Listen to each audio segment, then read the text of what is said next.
So in this video, I want to talk about being present because in my case, I've noticed that I tend to daydream a lot, and I tend to either cling to the past or look far too ahead into the future. So it's really everything except being present, which is right where you should be. You should be focusing on what's right in front of you at all times. And so I'm sure that most of you can relate to reliving certain arguments, let's say, of the past, and where you got into a heated discussion with someone. Usually this happens in the shower for a lot of people, but you start to kind of reintroduce arguments and you're like, oh, what if I had said that? What if I had done that? And oh my God. And then you start playing out the scenario in your head as if it had unfolded, if you had said those things or done those things. And it usually ends up with you coming out victorious and defeating the other person in whatever conflict you were having. So that's one thing that I tend to do a lot. And I have to really catch myself in those moments to get out of them, because it's really not a very beneficial way to spend your time. But then also, I'm a very future-driven person, so I tend to think about the future a lot, man, and the consequences of certain actions before taking the actions, which will then oftentimes prevent me from taking these actions, which is also not a good thing, because you're letting imaginary things hold you back from acting, from acting in a certain way, which also does not make any sense, because you're a slave to your imagination, really, if you do that. And so being present is really the goal to solving this dilemma, right? What does being present mean? Oftentimes when I look at moments where I have been present in, where I can say that confidently, it's usually on vacation, right?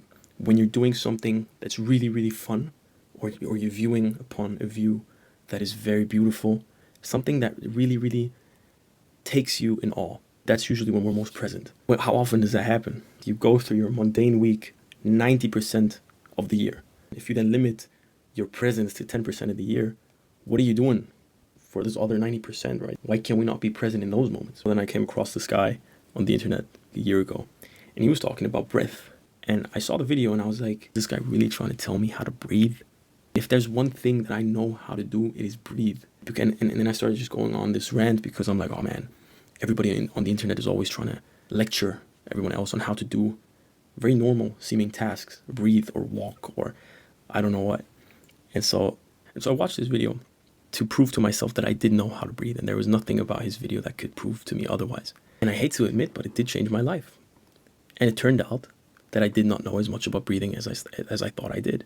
And obviously changing my life might seem a bit extreme here, but since I'm still talking about it years later, I feel like that's a clear sign that it has impacted me to a very certain extent. Obviously, I did benefit off it immensely, which is why I'm trying to share that information with you right now. And so what really fascinated me about his approach was he took a spiritual approach, right?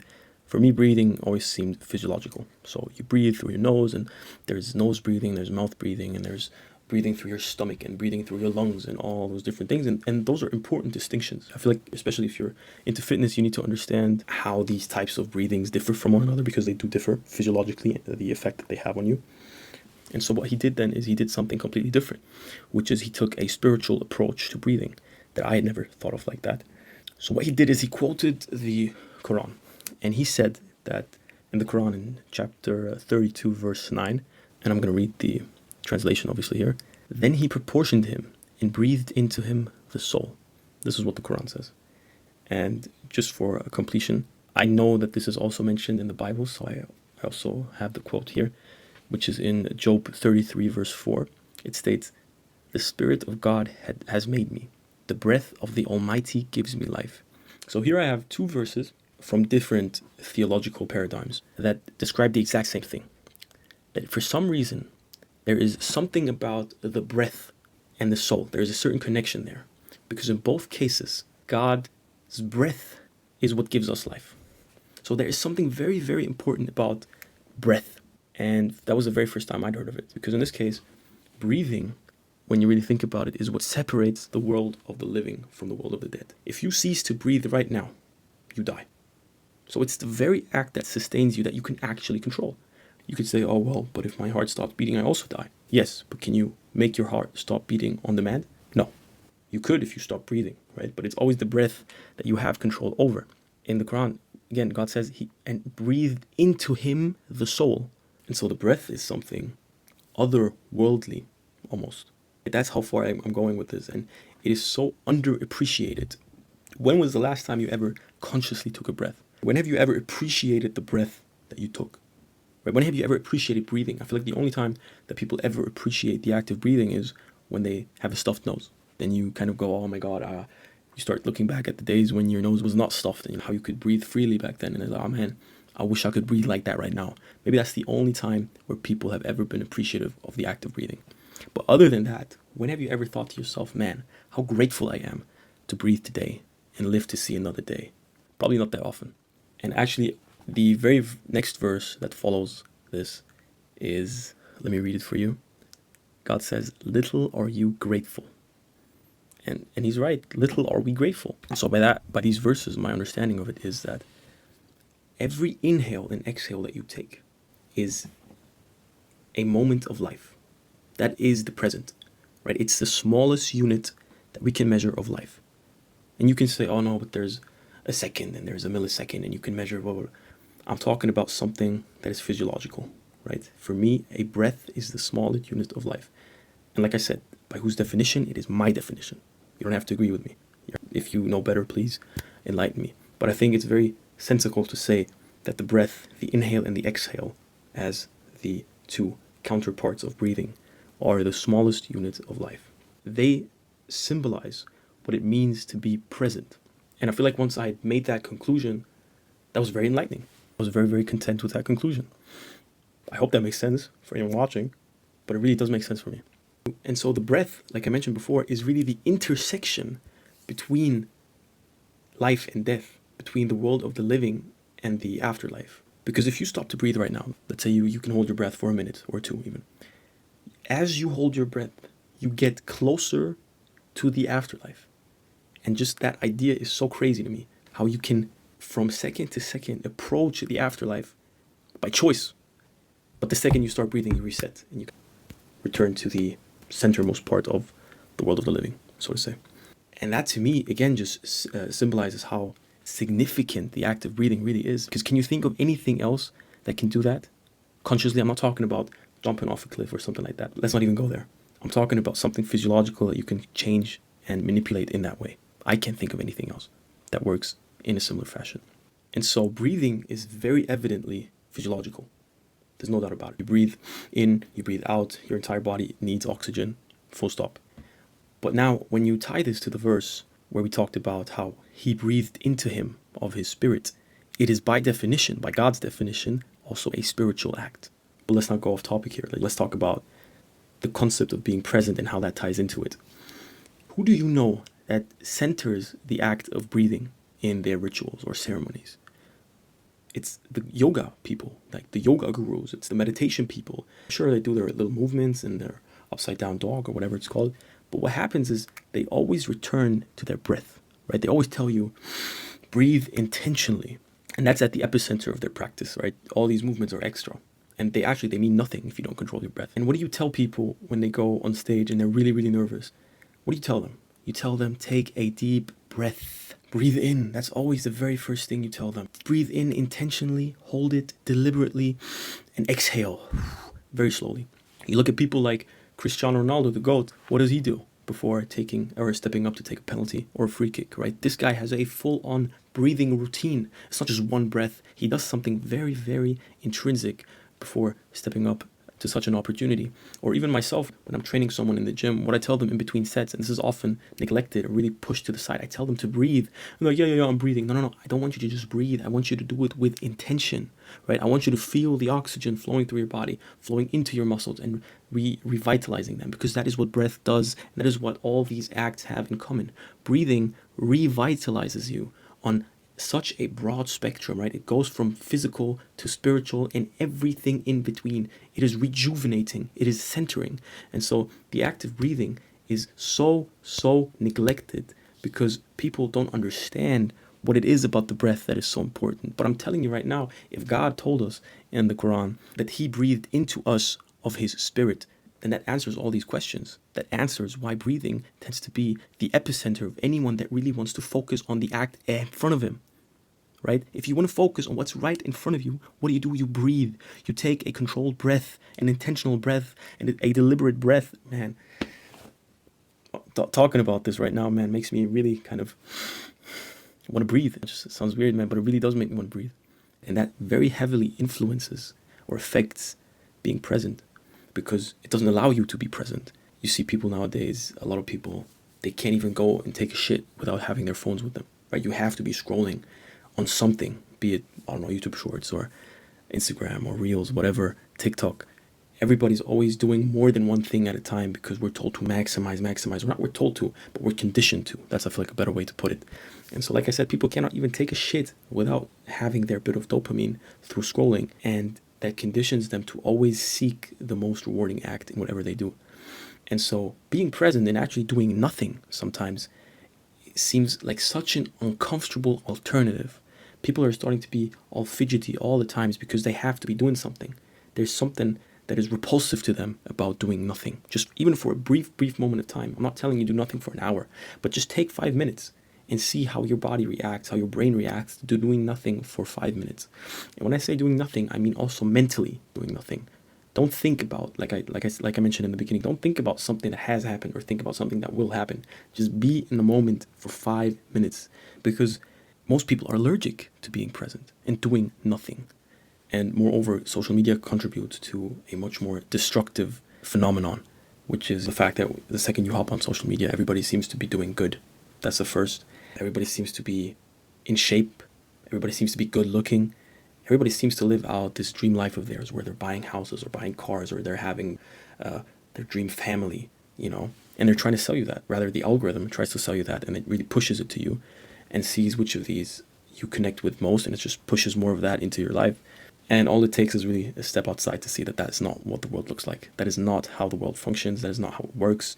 But it makes you feel some type of way about the real world, unfortunately, because you start thinking to yourself, oh man, my world that I see with my own eyes outside in real life is so boring compared to what I see on social media. So clearly something must be wrong, but instead of criticizing what we see online, we criticize what we see in real life. We don't even trust our own eyes anymore, right? It's what we look at what we have on this tiny little screen of ours, and we take it as the ground truth. And if what we see outside does not correspond to what we see on the screen, we label it as false, or we label it as something that is off from the truth, that is derived from it, right? And you start telling yourself about, oh man, I need to change my environment because clearly I'm in the wrong environment. If what I'm seeing online is so great and glamorous, I want more of that. But it doesn't exist, this glamour, right? This luxury, it doesn't exist, you know? And so don't fall into that trap. And although this is really a stretch for this video, and this is an entire video in and of itself, I feel like it's important to mention it because that also robs you of your ability to be present, because you're always seeking out something that doesn't exist. Because when you do scroll on social media, right? When you do find a 5-minute time slot in your day when you're like, oh man, I'm just gonna hop on Instagram for a quick 5 minutes, see what's up, see what the world is doing. When these 5 minutes, they turn into 10, 15, 20, 30 minutes. And I guarantee you that every time you do open that app to scroll for 5 minutes, it always exceeds those 5 minutes. That's the first thing. If it gets really bad, you really have to catch yourself, because you're put in a state of trance, right? Where you turn off your brain and you're just consuming and consuming and consuming. You see these lights, you hear these sounds, you see these people, and you're just consuming. And people sometimes fall into this trance for hours. I kid you not, hours. People scroll for hours, and they really lose themselves in these videos, in this short form content. And what I found, and by the way, I'm no exception. I'm talking about myself here. When I say people, I am people. So I'm in no position to judge anyone on that. But I am becoming much more aware of that, and I am becoming much more preventive of that. And there's one thing, one act that I feel like has always helped me to break that cycle whenever I do fall into it, whenever I do feel so lazy and I really don't want to move. You know, and sometimes you're laying in your bed and you have your phone in your hand, and best case scenario, your phone is even charging, and you're just sitting there, you're laying there actually, that's much more better. You're laying there comfortably, head resting on the pillow, phone on the side, you're just scrolling and scrolling and scrolling. And the bed is just the right temperature, and there is nothing in the world that could move you. You are in a position where you've become an immovable object. Me personally, man, when I'm in that position, that is the worst thing that can happen throughout the day. So I try my very best to prevent using my phone in bed, because I know what that leads to. Regardless of what I tell myself, I know what that leads to. So I try not to put myself in that position to begin with. And so when I'm laying there and say 10, 20, you know, in the most extreme cases, 30, 40, 50, or even an hour has passed, the only thing that makes me get out of bed that I ask no questions about. So I will neglect food. Sometimes I lay there knowingly hungry, right? And yet I will not get up to get food, or thirsty, and yet I will not get up and get a drink. Or I lay there and I know I need to go use the bathroom, and you know what? Just kind of squeeze that shit, you know? And there is really nothing worldly, so to say, that makes me give up this comfort in that moment, except for one thing, and that is prayer. And so prayer for me is the number one act of the day. There's nothing else that has a high priority, in my opinion, than prayer. You have to go with this mindset, because if your prayer is just another act throughout the day that you put on the same level as other everyday acts, then it devalues it. And you'll start to look at it from a point of, what do I gain versus what do I lose if I do or if I don't? But you can't have this approach, because that ruins it. Prayer is the single most important act throughout your day, because there's so much to gain from it. And let me talk more specifically about that. First of all, what is prayer? Prayer is an act of communication, first and foremost, right? It's an act of communication to the one who created you, to the one who breathed life into you of his spirit. Damn. And so, what is more significant than that? Purely going off of that, what can be greater than that? What can be greater than talking and communicating to the one that gave you life, that sustains you? Nothing. It's as simple as that. There's nothing greater than that. And so prayer for me, man, I struggled with prayer a lot throughout my life, specifically throughout the last few years, because I know it's something that I have to do, but I struggled in realizing what beauty lies in prayer. And I used to always look for time slots. I used to be like, oh man, I have 4 minutes right here. Man, I could fit a prayer in these 4 minutes. That's how I used to do it. I used to have it on my list of to-dos throughout the day. Oh man, okay, I'm going to do this, and then I have to pray, and then I do it. So it's just another thing to check off my list. And that is so counterintuitive, because imagine if you wanted to talk to your mom, and you said, okay, I have exactly 4 minutes, and I'm going to talk to my mom. And so check that off the list, and then you go on the phone, you talk to your mom for exactly 4 minutes. As soon as the 4 minutes are up, you're like, oh, sorry, time's up, next. That seems so weird to me, and it should seem weird to everyone. But somehow, when it comes to God, we tend to push it off into the background and act as if it's normal. Act as if that's the normal thing to do, to rush through your prayer, to put prayer second to other acts, where if anything, all other acts should pale in comparison. And so what I also noticed is that whenever I was outside, or whenever I'm with people, or at events or whatever, and I knew that I had to pray, I always have to excuse myself from the setting, and I tell people, oh man, yeah, I'm just going to quickly go and pray. Right? For me, it's always about quickly going and praying. I could never just go and pray. I had to make sure that they knew that it was a quick act. For me, that just made it a hurdle. It's like an obstacle that was in my way constantly, that I had to move out the way. And so I tried to do it as quickly as possible. But this mindset, it robs us of something beautiful. It robs us of the essence of prayer, which is to refuel, to rejuvenate, because you're the one that's drawing from a greater power. You're the one drawing from an infinite source. So how can it be that you're rushing through this process? If anything, you should try to maximize on it. You should try to take as much time as you need till you're filled up. And so you can't really put a time frame on that. You can't really put you can't put prayer in a box and act as if it's just something that, like I said, you move out the way. As Muslims, obviously we have 5 prayers in a day, and they're so beautifully spread out throughout the day that you can, or at least I do, I view them as milestones. I view them as checkpoints throughout the day. You start off with your morning prayer, and you reach your 2nd, 3rd, 4th, 5th, and the 5th one, usually I tend to pray right before bed. So that kind of creates this opening and ending of the day and everything in between. And you can just kind of move through your day like that. And it grounds you, especially I feel like the prayers in the middle of the day are often neglected and often rushed through by me. Obviously, I don't know about you guys, but that's what I do. And it's usually because they tend to fall into these like very weird time slots where, I don't know, you're working, or you have meetings, or you have lectures. So you're really in a position where you kind of have to hurry them up a little bit. But if anything, we should try to be intentional about our prayer and maximize, like I said, on everything. But where does this act of praying connect to everything else that I just mentioned in this video? Because we talked about being present, and we talked about breathing. So how does prayer help us in achieving exactly that? Praying is one thing, and if you do, that's great. But praying intentionally is a whole nother thing. And so since, like I said, we pray 5 times a day, imagine you're doing that for a year, for 2 years, 3 years. You're doing that for a decade now. It's easy to lose yourself in the routine. and to kind of just go through the motion without really understanding or without really putting much emphasis on what is being said throughout the prayer, right? Prayer, like I said, is communication. It's about talking to the one that created you. And what's really helped me is the act of breathing in prayer. And so before praying, you inhale deeply, very, very deeply. Hold that breath, center yourself, know that you're standing before the one that created you, and then you go about your prayer. And what's really important is that as you go through your prayer, you remain conscious of your breath. Because so long as you remain conscious of your breath, you remain present, right? And you don't wander off mentally. This is something I'm very guilty of doing, is I tend to always start wandering off mentally. I'm in prayer and I'm thinking of lunch. I'm in prayer and I'm thinking of the training that I'm going to do afterwards. I'm in prayer and I'm thinking about all the tasks, all the other tasks that I have to check off my list. And I really try to combat that with breathing, because every time that I breathe, and so long as I remain aware of my breath, this doesn't happen. Because when you force yourself to breathe in and out, you are within the epicenter of time. Whew, that's a tough one. But so breathing is really the act that makes prayer intentional. So intentional breathing creates intentional prayer. And that's what I'm really trying to say here. And that's what's really transformed my life and the way that I view prayer. You really start to go through the verses with intention. You try to understand them. You try to say them, not just repeat them, but really say them and utter them to God. And to me, that's one of the most transforming experiences. Like I said, it really does change your view on prayer and creates a closer and tighter bond to God, in my opinion.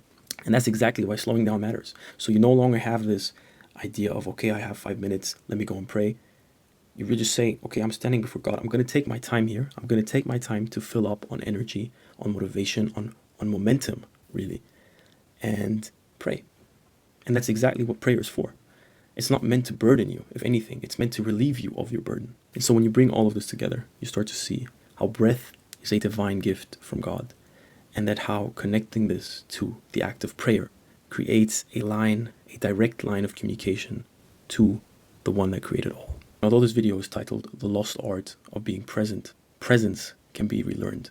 I want you to start viewing prayer as not just as a part of your to-do list, but as a reminder that you're alive in this moment, sustained by the breath that He gave you.